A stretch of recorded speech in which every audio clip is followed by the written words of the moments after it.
ఎన్టీపీసీలో దళారుల దందాను అరికట్టాలని సిఐటియు జిల్లా కార్యదర్శి ఎర్రవెల్లి ముత్యంరావు ఎన్టీపీసీ యాజమాన్యాన్ని డిమాండ్ చేశారు.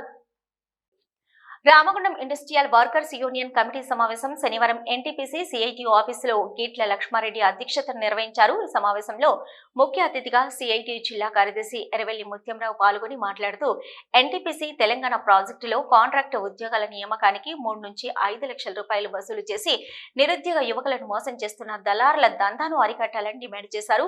ఈ దందాలో ఎన్టీపీసీ అధికారులు, కాంట్రాక్టర్లు, ఒక ప్రముఖ ట్రేడ్ యూనియన్ నాయకుడి ప్రమేయం ఉన్నట్లుగా వార్తలు వస్తున్నాయని, దేశానికి వెలుగునిస్తున్న ఎన్టీపీసీలో ఇలాంటి చీకటి కోణాలను బహిర్గతం చేసి దందా నడుపుతున్న దళారులను శిక్షించాలని, స్థానిక నిరుద్యోగ యువతకు ఉపాధి కల్పించాలని డిమాండ్ చేశారు.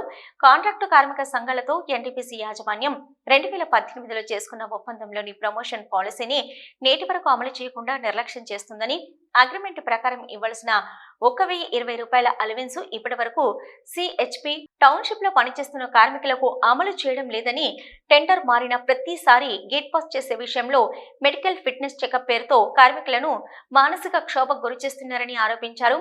ఎక్కడా లేని విధంగా 60 సంవత్సరాలు దాటిన కాంట్రాక్ట్ కార్మికులను ఎలాంటి రిటైర్మెంట్ బెనిఫిట్ లేకుండా తొలగిస్తున్నారని, బాధ్యత గల ప్రభుత్వ రంగ సంస్థ ఎన్టీపీసీ యాజమాన్యం కాంట్రాక్ట్ కార్మికుల సమస్యల పట్ల ఇలాంటి నిర్లక్ష్య మొండి వైఖరిని విడనాడాలని డిమాండ్ చేశారు. ఎన్టీపీసీ యాజమాన్యం తన పద్ధతిని మార్చుకోకపోతే మొత్తం కాంట్రాక్ట్ కార్మిక సంఘాలను ఏకం చేసి జేఏసీ ఆధ్వర్యంలో ఉద్యమించాలని విజ్ఞప్తి చేశారు. ఎన్టీపీసీలో తెలంగాణ ప్రాజెక్టులో కొత్త కార్మికులను పెట్టుకునే దగ్గర లంచాలు తీసుకొని ఈరోజు అమాయకులైనటువంటి యువకులను మోసం చేసేటువంటి ఒక దళారీ వ్యవస్థ ఇక్కడ ఏర్పడింది.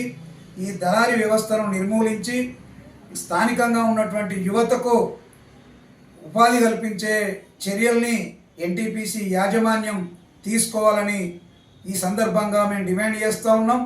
ఈరోజు కాంట్రాక్ట్ కార్మికుల ఉద్యోగానికి 3 నుంచి 5 లక్షల రూపాయలు వసూలు చేస్తూ ఉన్నారు. దీంట్లో ఎన్టీపీసీ అధికారులే ఉన్నారనేటువంటిది కూడా వార్తలు వస్తున్నాయి.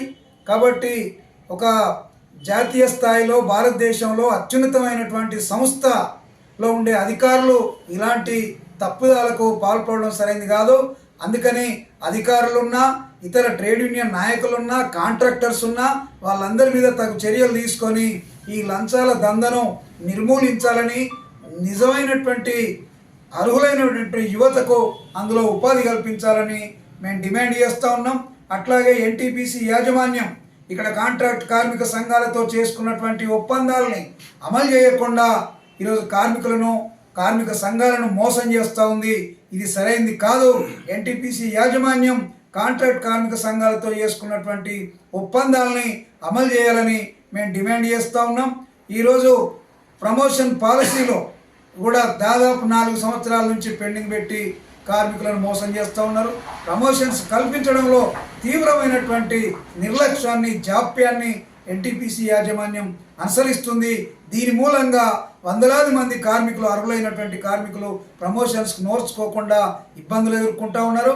అదేవిధంగా ఈరోజు అలవెన్సులు కూడా 1020 అలవెన్స్ ఇవ్వాల్సినటువంటి సిహెచ్పిలో కానీ, అదేవిధంగా హార్టికల్చర్లో పనిచేస్తున్న, టౌన్షిప్లో పనిచేస్తున్న కార్మికులు కానీ, ఇంకా తదితర లొకేషన్స్లో ఇప్పటికీ 1020 అనేటువంటి అలవెన్స్ ఇవ్వకుండా యాజమాన్యం మొండికేస్తూ ఉంది. ఇది కూడా సరైనది కాదు. ఆ కార్మికులందరికీ 1020 అలవెన్స్ ఇవ్వాలని మేము డిమాండ్ చేస్తూ ఉన్నాం. సమావేశంలో యూనియన్ ప్రధాన కార్యదర్శి నాంసాని శంకర్, డి రాఘవరెడ్డి, ఎండి యాకూబ్, కె మల్లేష్, ఎండి షమీం, ఏ శంకర్, కనకయ్య, పురుషోత్తం తదితరులు పాల్గొన్నారు.